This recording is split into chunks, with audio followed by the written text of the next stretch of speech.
Welcome to Mathenatic. We are busy revising content for paper 1, and in this video I want to talk about the properties of an arithmetic series. Now in the previous video we spoke about an arithmetic sequence, and a sequence and a series has one difference, and that difference is that in a series we add terms together.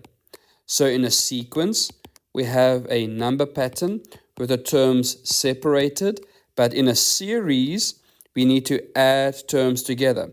So we'll speak about Sn, which represents the sum up until term n. Now as before, A would represent the first term in our pattern, n the number of terms that we want to add up, D is the constant difference between terms, and in the previous video, I explained how we calculate D. So in our formula for Sn, we have term 1 as A, term 2 as A plus D, term 3 as A plus 2D, and so forth. And in the next video, I'll show you where the Sn formula comes from.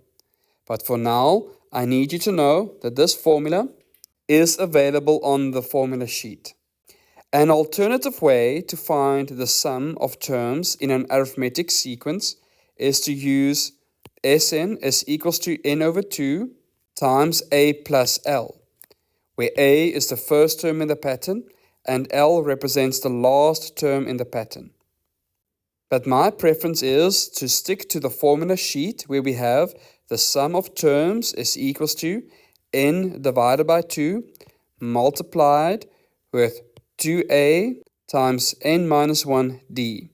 In the next video, I'll show you the proof of this formula, and then thereafter we'll do some examples.